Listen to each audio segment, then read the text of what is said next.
एक छोटे से गांव में हरे भरे खेतों के बीच एक गरीब किसान रहता था। उसका नाम था रामू। उसके साथ उसकी पत्नी मीरा और उसका छोटा सा बेटा रोहन रहते थे। रामू दिन रात मेहनत करके खेती करता और उसी से अपने परिवार का पेट पालता था। मीरा, देखना, इस साल फसल अच्छी होगी। रोहन को अच्छे स्कूल में पढ़ाएंगे। भगवान चाहे तो सब ठीक होगा। मेहनत कभी बेकार नहीं जाती। बाबा, मुझे भी आपके साथ खेत में काम करना है। सब कुछ ठीक चल रहा था, लेकिन किस्मत को कुछ और ही मंजूर था। उस साल बारिश नहीं हुई, खेत सूख गए, बीज मिट्टी में ही मर गए और धीरे धीरे घर में अनाज खत्म होने लगा। घर में अब सिर्फ एक दिन का खाना बचा है।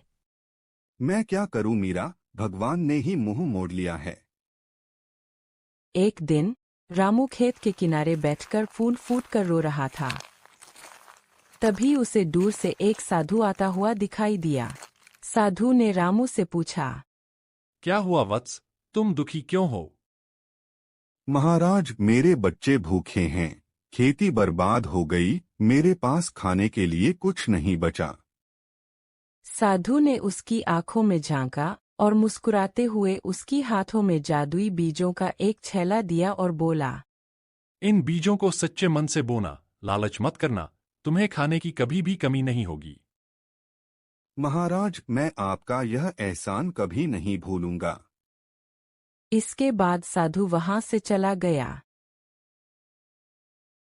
रामू ने अगले ही दिन जादुई बीज को खेत में बो दिया। कुछ ही दिनों में खेत फिर से हरे भरे हो गए। फसल इतनी हुई कि पूरा गांव हैरान रह गया। भगवान ने हमारी सुन ली। बाबा, अब हमें कभी भूखा नहीं रहना पड़ेगा ना? नहीं बेटा, अब हमें कभी भूखा नहीं रहना पड़ेगा। लेकिन ये सब देखकर गांव वालों के मन में बहुत सारे सवाल उठने लगे। तभी एक गांव वाला रामू से पूछा कि अचानक उसके पास इतना पैसा कहाँ से आ गया, जरूर कुछ राज है। फिर रामू ने गांव वाले को जादुई बीज के बारे में सारा सच्चाई बता दिया।